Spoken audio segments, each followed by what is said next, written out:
اللهم صل على محمد وعلى آل محمد كما صليت على إبراهيم وعلى آل إبراهيم إنك حميد مجيد. اللهم بارك على محمد وعلى آل محمد كما باركت على إبراهيم وعلى آل إبراهيم إنك حميد مجيد. Imam Sahib is saying that offering the salat regularly is the crowning glory of a believer. When we look at the Holy Quran, then one of the basic conditions of being a believer, according to Allah, is that they do yuqimuna salat, that is, that they establish the prayer, they make it stand. Imam Sahib is saying that I have explained this before a few times, that it is not just to read the prayer, it should be offered keeping in view all its regulations and conditions and importance, and imagining that one is in the presence of Allah, and to offer it seriously and with concentration. This is the iqamat of the salat, and this iqamat is the core of a Muslim's life, and without this one cannot imagine faith without this. And in this regard, Imam Sahib is saying that with reference to salat, the main thing is that the place to offer the salat is the mosque. And Imam Sahib is saying that I've mentioned some etiquettes of the mosque previously, and this today Imam Sahib is presenting one in which the Holy Prophet ﷺ said that ahabul biladi ilallahi al-masajiduha wa abghazul biladi ilallahi aswaquha. This hadith has been taken from the book of traditions called Muslim Sharif, and this translation is that the best places among townships is its mosques, that is the most beloved to Allah. The believers who make the mosques, for this it is built for the remembrance of Allah, and it is where the remembrance of Allah is extremely important, and those are the places which Allah prefers of all the houses in a township. And we should also take care of the etiquettes of the mosque, because the mosque is a place of remembrance of Allah and a place of blessings.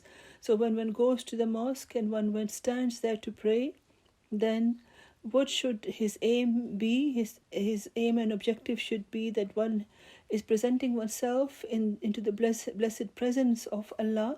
And when we go before even a minor official, one takes utmost care, and one takes care of etiquettes, and one tries not to do anything which is against the respect and the dignity of an officer. So when we go to the mosque, we should be very careful as well about the etiquettes. Imam Sahib saying that I've mentioned about cleanliness, and also about making the line straight while praying, and there are many other things which should be kept in mind. Imam Sahib is saying that closing the door loudly so that people get disturbed, that is wrong. And Imam Sahib is saying that if a mobile phone is turned on and it rings during salat, it can disturb other people's prayers. And Imam Sahib is saying that sometimes I feel that these things need not be repeated because they are small things, but when we look in practical life, this is required to be reminded, because it is often seen that people forget about these things. So in brief, one should think when one goes to the mosque that one has gone into the court of Allah, and one should be clean, with the clean intention and the clean clothing, with clean socks, and there one should speak of Allah, one should think of Allah, and one should not think of the world, and one should not do anything which can disturb other people's salat. And then this tradition tells us that where the mosques are the beloved places of Allah, it says wa abghazul biladi ilallahi aswaquha, that the worst places according to Allah are its bazaars. Imam Sahib is saying that to go into shops or to bazaar is not forbidden, because they are created for our convenience. But it is said that these places are the most disliked by Allah. So this only means that if you need to go to a mosque for your need, that is absolutely fine. You look for something that you need, and then you buy it and come back, and you should keep the etiquettes in mind. You should keep your gaze lowered, and you should be honest and not be deceptive. All of these matters have to be kept in mind. But another harmful effect one often faces when one goes to a bazaar is that one meets such people who say things which are not at all permissible. People lie, or sometimes they curse or abuse each other, and they speak badly. And this the circumstances of the surroundings of the shops is such that there is nothing good that is said in it, nothing religious. It's all about worldly matters and worldly liaisons. So this is one of the places that a believer should try to keep away from. So as much as it is possible, one should try to keep away from the shops, and you should not go thinking that maybe we'd like something. If there is a need, then you should go. Otherwise, what's the point in going? And then when you go, you should keep those rules in mind which Allah has taught us, which is to keep your gaze lowered and to be sympathetic and be truthful. And all of these matters, if you keep this in mind, then you can save yourself from the harmful effects of going to shops, and this should be kept in mind. Another tradition Imam is saying has also to do with the mosques or with worship, and the words of this tradition are Innal Musalli yunaji Rabbahu fal yanzur ma yunajihe bihi wala yajhar ba'dukum ala ba'din bil Quran. This has been taken from Ustad Ahmad bin Hanbal, which is a book of traditions, and the translation is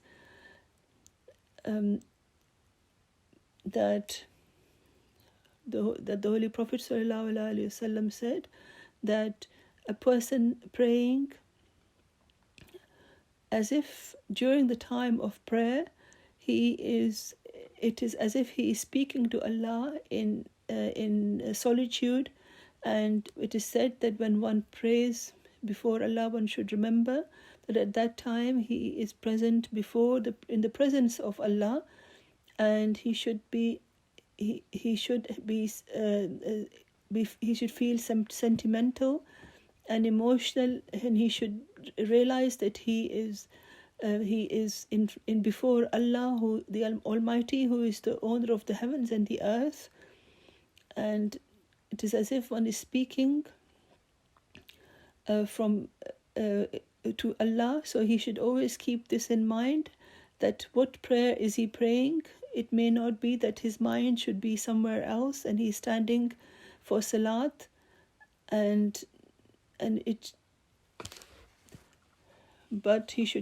the person should keep in mind that what prayer he's praying from Allah, he should imagine that Allah is present in front of him and he's addressing Allah.